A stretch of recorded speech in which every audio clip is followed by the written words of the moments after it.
거짓말. 때로는 거짓말을 할 줄 아는 아이가 더 똑똑하게 클 수 있다. 거짓말을 못하고 솔직한 것만이 능사는 아니다. 거짓말은 무조건 나쁜 것이 아니라 왜 거짓말이 나왔는지를 보아야 한다. 아이가 정직하게 말했을 때 부모가 화를 내거나 무시하면 아이는 다음부터는 진심을 숨기게 되고 거짓말을 배우게 된다. 거짓말을 하는 아이보다 거짓말을 하게 만든 환경을 되돌아보는 부모가 되어야 한다. 또한 거짓말을 들켰을 때 그것을 분노로 반응하지 말고 지혜롭게 넘기고 그 속에 숨은 아이의 의도와 두려움을 살피는 태도가 필요하다. 거짓말을 당한 입장이라면 그것을 통해 내가 무엇을 놓치고 있었는지를 먼저 돌아보는 것이 중요하다.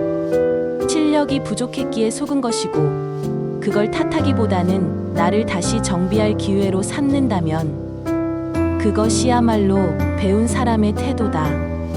세상을 잘 살아가려면 많은 지식을 쌓는 것도 중요하지만 그것을 어떻게 지혜롭게 쓰는지가 더 중요하다. 남을 탓하기보다는 나를 다듬고 실수를 자산으로 삼을 줄 아는 태도. 그것이야말로 진짜 배운 사람의 자세다. 거짓말.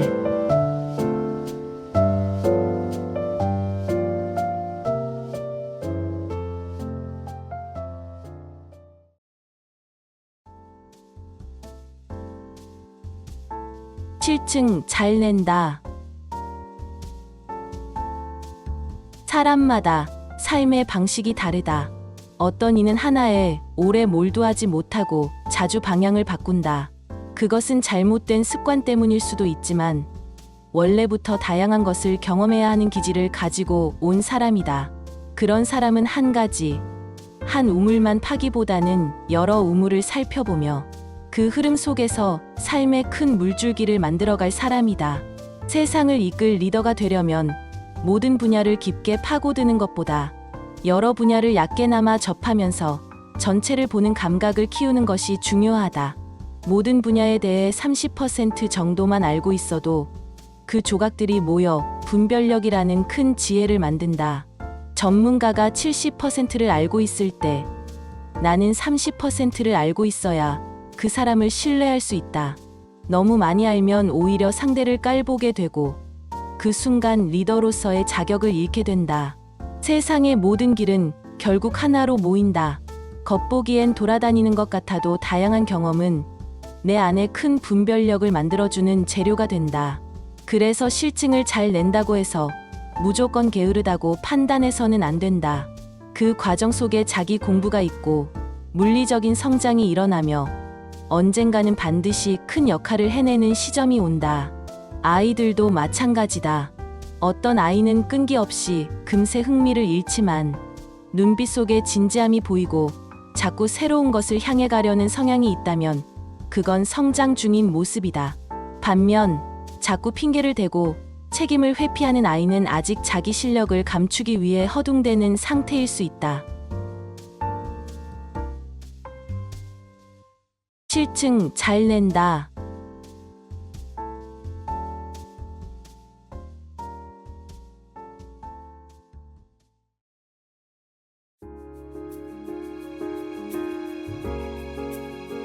직장에서 아랫사람 대하는 법.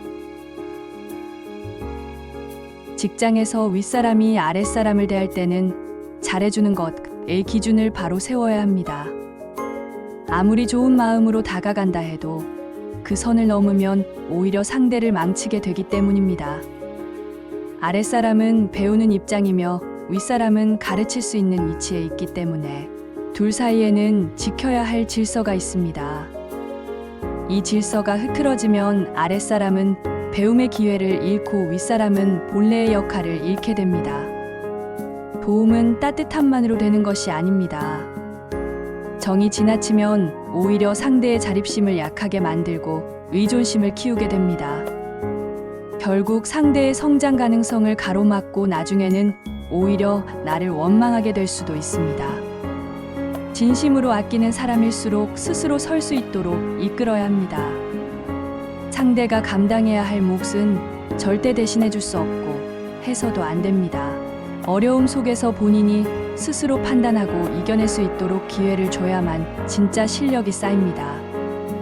사탕과 초콜릿만 받아먹다 보면 당뇨에 걸리듯 편안함만 주는 관계는 결국 서로를 병들게 합니다. 때로는 냉철하게 거리를 두고 서로의 몫을 명확히 나누는 것이 진정한 배려입니다. 도움은 삶에서 늘 필요한 것이지만 넘지 말아야 할 선이 있습니다. 지나치면 독이 되고 부족하면 무정하다 여겨질 수 있습니다. 그 균형을 아는 것이 바로 성숙한 관계의 출발점입니다. 우리는 지금까지 도와주는 것이 곧 좋은 것이라 배워왔지만 이제는 그 방식과 범위까지 돌아봐야 할 때입니다. 내가 해야 할 몫은 반드시 내가 책임져야 하고 그 위에 누군가의 도움이 더해질 때 조화로운 성장이 가능합니다. 이 원리는 직장뿐 아니라 형제, 친구, 부모, 자식 사이에서도 마찬가지입니다. 누가 누구를 사랑하느냐가 중요한 것이 아니라 어떻게 사랑하느냐가 더 중요합니다. 지나친 정은 상대를 망칠 수 있고 넘지 말아야 할 선을 지킬 줄 아는 사람만이 진정한 어른입니다.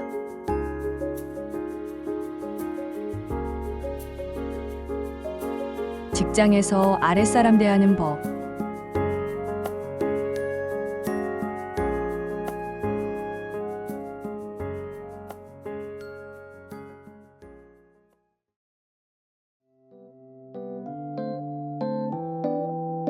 직장에서 관계를 지혜롭게 맺는 법. 지혜로운 사람은 경계를 지킬 줄 압니다. 윗사람이 다가올 때 무턱대고 받기만 하면 그 선을 넘기 쉽습니다. 고마운 마음은 품되 선을 넘는 주고받음은 조심해야 합니다. 받되 넘치지 않게 고마움을 표현하면서도 조용히 물러서는 법을 익히세요. 상대는 처음엔 마음으로 다가오지만 점점 기대가 생기고 그 기대가 욕심으로 바뀌면 관계는 흐려집니다. 처음엔 순수했더라도 과해지면 그 순수가 퇴색됩니다. 그래서 관계는 넘치기 전에 스스로 조절할 줄 알아야 오래갑니다. 상대가 나에게 무엇인가를 많이 주려 할 때 몸이 먼저 알아챕니다. 어딘가 불편한 기운이 감지되면 그건 이미 경계를 넘어선 신호입니다. 그때는 정중히 사양해야 합니다. 사양은 거절이 아니라 더 깊은 지혜를 불러오는 여백입니다. 양이 줄어들면 질이 채워집니다. 사람 사이에는 시간이 필요합니다. 처음부터 너무 많은 것을 주고받으면 관계는 쉽게 흐트러집니다. 마음을 조금씩 나누고 믿음도 조금씩 쌓아가야 오래갑니다. 서두르지 않고 관찰하며 서로를 알아가며 도와야 진짜 도움이 됩니다. 도움도 마찬가지입니다. 한 번에 모든 것을 주면 받은 사람은 그 크기에 놀라고 준 사람은 점점 바라는 게 많아집니다. 도움은 서서히 적절한 리듬으로 다가가야 합니다. 그래야 서로가 상처받지 않고 고마움이 깊어집니다. 관계를 망치는 건 늘 과함입니다. 처음부터 소고기를 줘버리면 다음에 무엇을 줘도 감동이 줄어듭니다. 그래서 처음엔 꼭 필요한 만큼만 나누세요. 그 사람이 어떤 사람인지 알게 되면 조금씩 더 줄 수 있습니다. 또한 직장을 떠날 때에도 조심해야 합니다. 억지로 사과하려 하지 말고 진심으로 마음을 다스리세요. 내가 미처 다 하지 못했던 것들에 대해 마음으로 반성하면 그 기운이 인사를 통해 자연스럽게 전달됩니다. 말이 아니라 내 마음과 행동이 기억에 남게 됩니다. 세상 모든 일은 자연의 법칙 안에 있습니다. 억지로 풀지 않아도 내가 바르게 살아가면 언젠가 자연스럽게 다시 만나는 날이 옵니다. 진심은 통하고 시간은 관계를 정리할 수 있는 기회를 줍니다. 그러니 억지로 움직이지 말고 마음으로 품고 기다리세요. 진정한 정리는 억지스러운 말이 아니라 성찰한 마음이 전하는 침묵 속에 담겨 있습니다.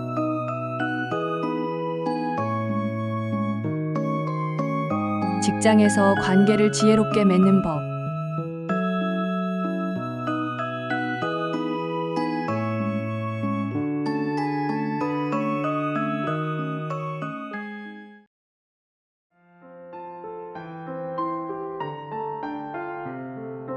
중이 제 머리 못 깎는다.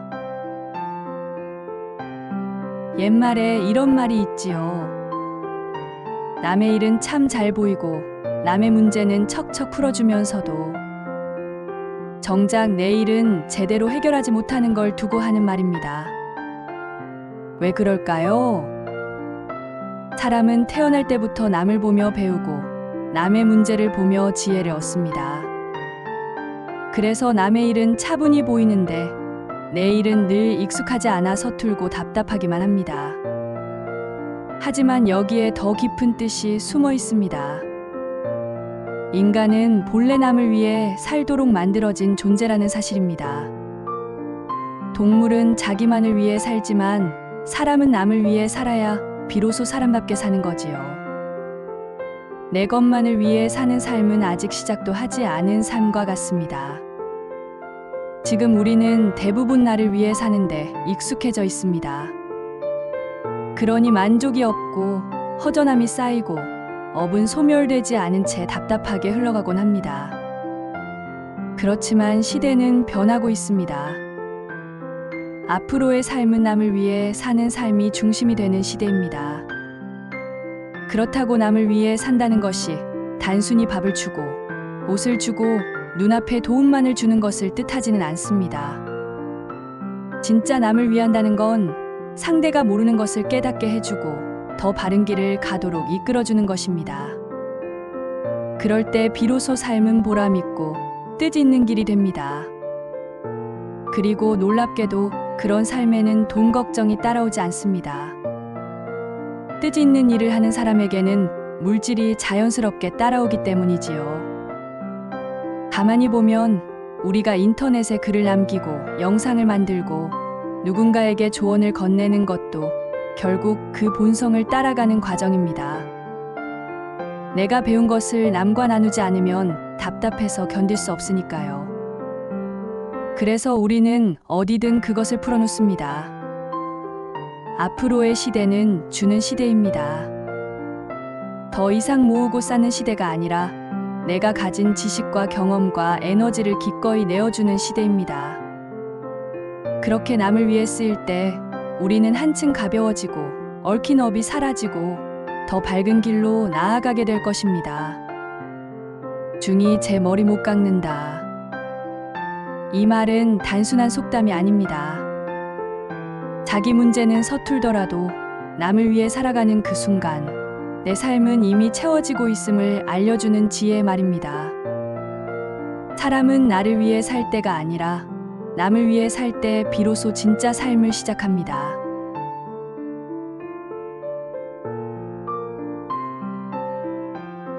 중이 제 머리 못 깎는다.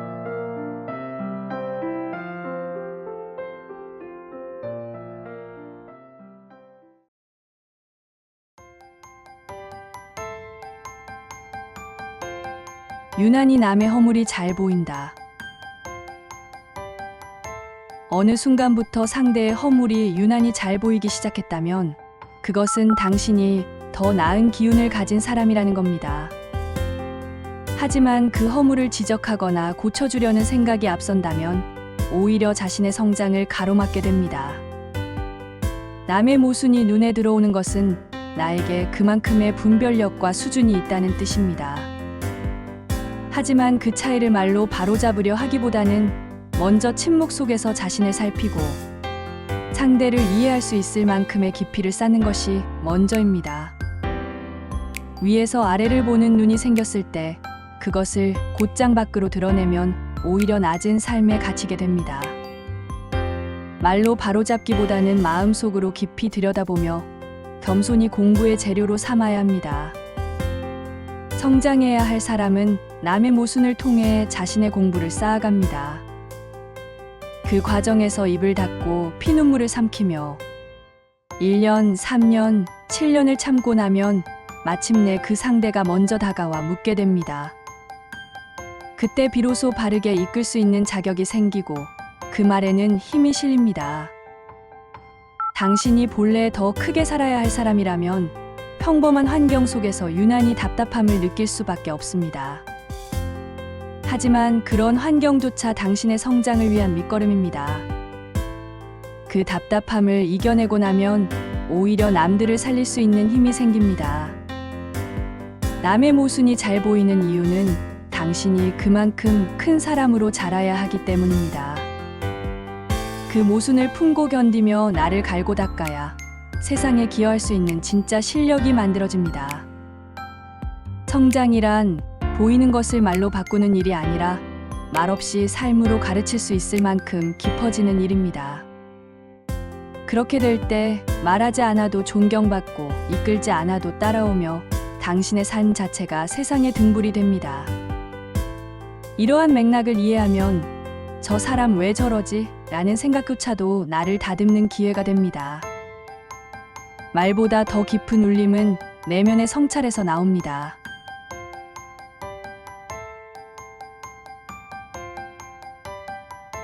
유난히 남의 허물이 잘 보인다.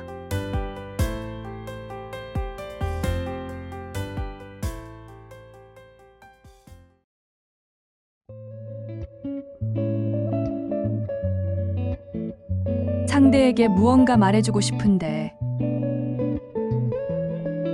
상대에게 무언가 말해주고 싶을 땐 먼저 물었는지를 돌아보라. 상대가 묻지 않았는데 내가 먼저 말하면 그 말은 오히려 부담이 된다. 처음엔 맞아요, 감사합니다 라고 해놓고 돌아서선 다른 말을 하는 이유도 그 때문이다. 상대는 가르쳐달라고 한 적이 없는데 나는 내 생각이 앞서서 알려주고 싶었던 것뿐이다. 자연의 법칙은 아주 정직하다. 묻지 않은 이에게 조언하면 반드시 그에 따른 반작용이 온다. 그 섭섭함은 내가 자연의 이치를 몰랐기 때문에 생긴 결과다. 공부가 어느 정도 되어야 누군가를 도울 자격이 생긴다. 자신이 충분히 소화하고 체화한 지식이 있어야 그것이 비로소 남에게 힘이 된다. 대개 70% 정도의 실력이 갖추어졌을 때 사람은 현장에 나가 무언가를 가르칠 수 있는 입장이 된다. 그렇다면 누구를 가르칠 수 있을까?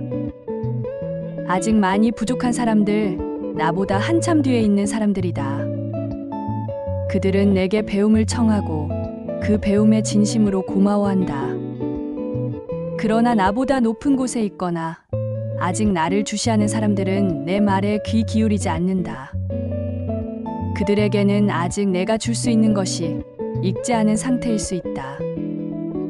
배움에도 숙성의 시간이 필요하다. 덜 익은 것을 억지로 주면 상대는 맛이 없다며 거부감을 갖는다. 그래서 어떤 말은 내가 하고 싶어서가 아니라 상대가 준비되었을 때 전해져야 한다. 교사든 교수든 현장에서 가르치는 사람은 늘 배우고 있는 중이다. 자신이 더 깊이 공부하지 않으면 시간이 지날수록 가르치기는 더 어려워진다. 가르침이란 결국 내가 계속 성장해야 가능한 일이다. 상대에게 말하고 싶을 땐 지금 이 말이 나를 위한 것인지 상대를 위한 것인지를 살펴보라. 그리고 묻지 않은 이에게는 말하지 않는 지혜를 익혀라. 진짜 조언은 상대가 마음을 열고 다가올 때 비로소 씨앗처럼 심어진다.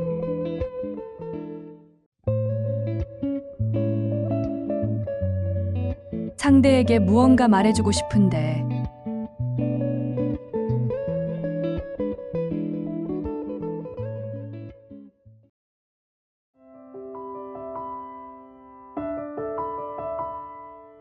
젊은이들의 월급 저축 어느 정도? 젊은이들이 월급을 받으면 가장 먼저 고민하는 것이 저축입니다. 그러나 저축을 삶의 목표로 삼는 태도는 오히려 내 발전을 가로막을 수 있습니다. 진짜 저축은 오늘을 희생하며 내일을 준비하는 것이 아니라 오늘을 잘 살아내며 자연스럽게 남는 것을 쌓는 것입니다. 억지로 아끼고 모으는 삶은 건강을 해치고 문화와 경험을 잃게 만들며 결국 내 역량을 축소시킵니다. 돈보다 중요한 것은 내 안의 힘입니다. 책을 읽고 예술을 접하고 몸에 좋은 음식을 먹으며 배움과 경험을 통해 자신을 성장시키는 것이 최고의 투자입니다. 그렇게 쌓인 내 역량이 분별력을 키우고 분별력이 곧 올바른 삶의 길을 열어줍니다. 통장에 숫자가 많아도 마음이 약하면 쉽게 휘둘리고 모은 돈은 예상치 못한 순간 빠져나가게 됩니다.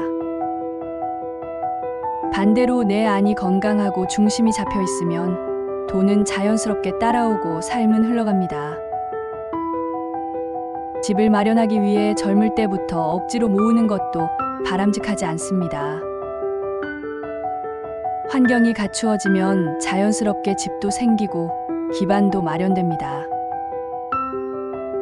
억지로 쥐고 있던 돈은 사고나 실수로 더 쉽게 빠져나가고 그 과정에서 오히려 더 큰 고생을 할 수 있습니다. 그러므로 저축은 하지 말라는 뜻이 아닙니다. 우선순위를 바꿔야 한다는 뜻입니다.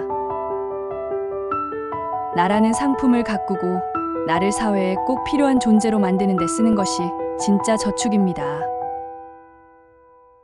내 몸과 마음, 역량과 에너지를 키우는 데 투자하는 것이 가장 든든한 기반입니다.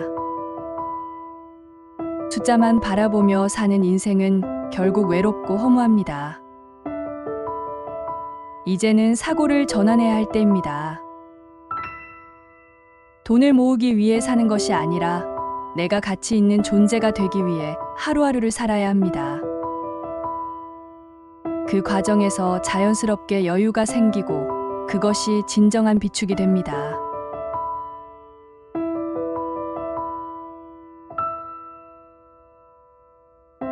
젊은이들의 월급 저축 어느 정도?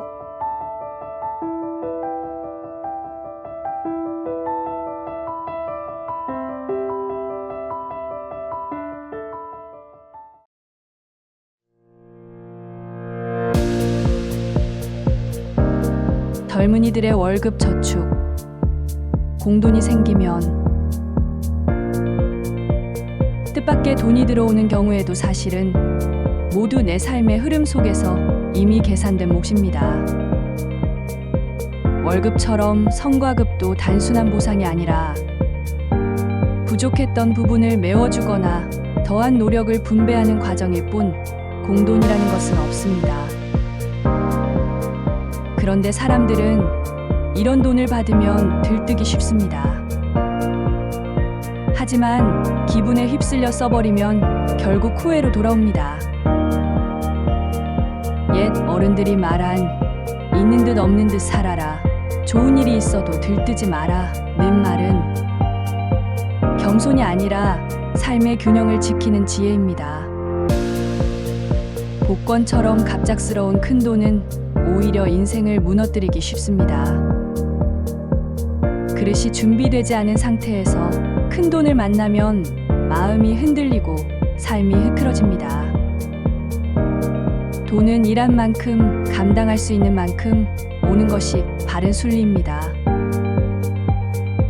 그래서 큰 돈이 들어왔을 때는 더욱 중심을 잡아야 합니다. 들뜨지 말고 내 삶을 정리하고 보완하는 데 쓰는 것이 옳습니다. 못했던 나눔을 실천하고 경험하지 못했던 배움을 조심스럽게 채워가며 제자리를 지켜낼 때 그 돈은 진짜 복이 됩니다. 중요한 것은 운이 좋아서 돈이 생겼다는 생각을 버리고 인생 전체의 균형 속에서 바라보는 태도입니다.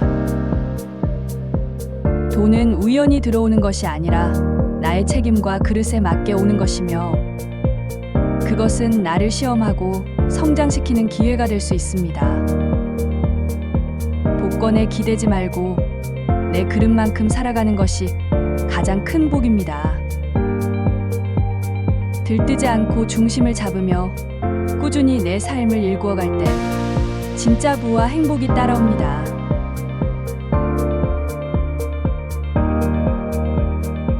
젊은이들의 월급 저축, 공돈이 생기면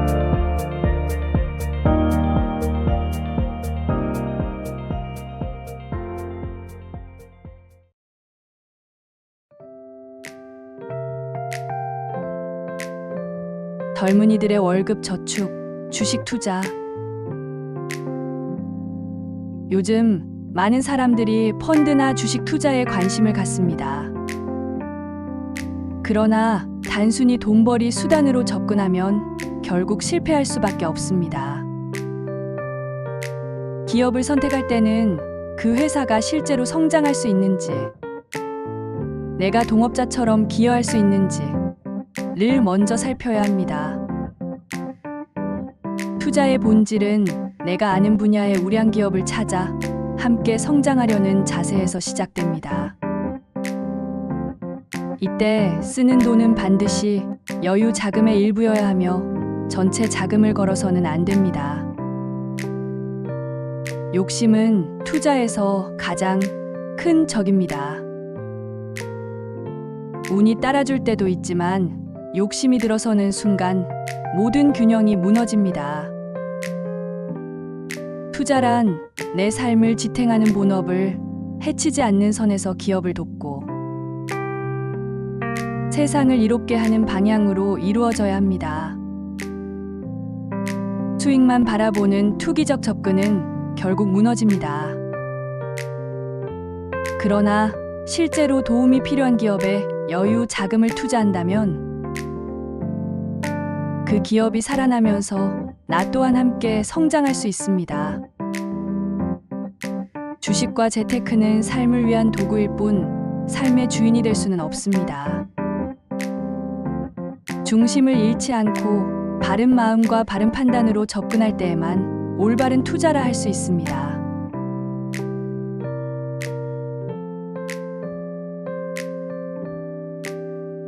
젊은이들의 월급 저축, 주식 투자.